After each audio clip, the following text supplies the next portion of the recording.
দীর্ঘ 18 বছর পর ঢাকায় আবারও বসছে আন্তর্জাতিক কুস্তি প্রতিযোগিতা। চিন্তা করছে রেসলিং ফেডারেশন। চমক এই যে প্রতিযোগিতামূলক এই টুর্নামেন্টে টিভি পর্দার জনপ্রিয় রেসলার জন সিনা, ট্রিপল এইচদের আনার চিন্তা করছে ফেডারেশন। সবকিছু ঠিক থাকলে এই বছরের শেষ দিকে বসবে এই জাঁকজমকপূর্ণ আসর।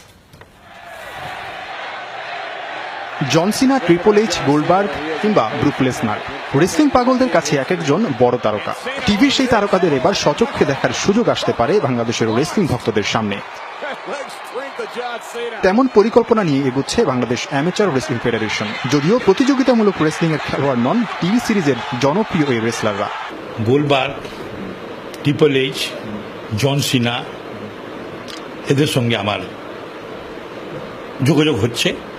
তারা আশ্বাস দিচ্ছে আসার জন্য। আমরা খুব শীঘ্রই এই শীতের সময় আমরা এই টুর্নামেন্টটা আমরা আয়োজন করব। স্বাধীনতার পর ফেডারেশনের উদ্যোগে কোনো আন্তর্জাতিক আসর বসেছিল সেই 1989 সালে।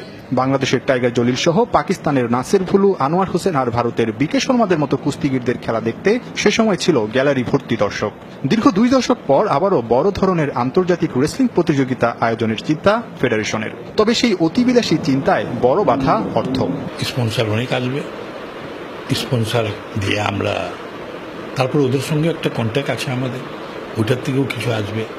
তারপর আমরা ইনশাআল্লাহ এটা করতে পারবো। আমি সবকিছু ঠিক থাকলে এবছর শেষের দিকেই প্রতিযোগিতা আয়োজনের চিন্তা বাংলাদেশের। কারণ ওই সময়টাতে রেসলিং এর বড় তারকাদের আসার কথা রয়েছে পার্শ্ববর্তী দেশ ভারতে।